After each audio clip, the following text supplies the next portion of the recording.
కార్యక్రమం ఈ సందర్భంగా ప్రారంభించడం జరుగుతుంది. కార్యకర్తల మధ్యలోని, తెలుగుదేశం నాయకుల మధ్యలోని, అందరి మధ్యలోని ప్రతి ఇంటికి కూడా తెలుగుదేశం కార్యకర్తలు వెళ్ళి అయ్యన్న పాత్రుడు గారు ఏ విధంగా అభివృద్ధి చేశారో ఆ గ్రామాల్లోని, టౌన్లోని, వార్డుల్లోని అది చెప్పడానికని ఉద్దేశంలో ఇంటింటికి తెలుగుదేశం కార్యక్రమం మొదలుపెట్టడం జరిగిందండి. ఈ ఇంటింటి తెలుగుదేశం కార్యక్రమం ఇప్పుడు ఏంటంటే టెక్నాలజీ పెరిగింది కాబట్టి ఇంతకుముందు మేము వార్డ్ పద్ధతిలో ఇవన్నీ వెళ్తాం.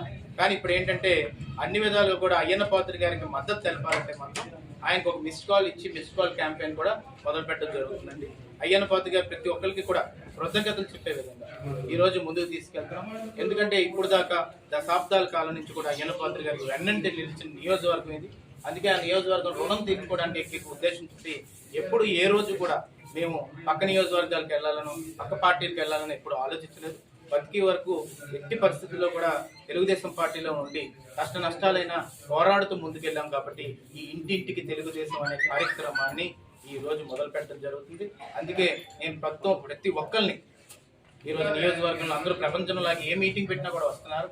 ప్రజలను కోరుతున్నాను, నాయకులను కోరుతున్నాను, ప్రతి ఒక్కరు కూడా ఇంటింటికి వెళ్ళి ప్యాంప్లెట్ ఇచ్చి ఎట్టి పరిస్థితుల్లోనే అయ్యన్న పాత్రుడు గారిని 30,000 పైన భారీ మెజార్టీతో గెలిపించి రాష్ట్రానికి ఒక సిగ్నల్ ఇవ్వాలి. ఏంటంటే అరాచకం ఉండే దగ్గర అభివృద్ధి చేసే విధంగా మేము ముందుకెళ్తామని అయ్యన్న ముందుకెళ్తున్నాడనే ఉద్దేశాన్ని ప్రజలకు చెప్పి ముందుకు తీసుకెళ్లాలనే ఉద్దేశంతో ఈ రోజు ఇంటింటికి తెలుగుదేశం కార్యక్రమం మొదలు పెడతామండి.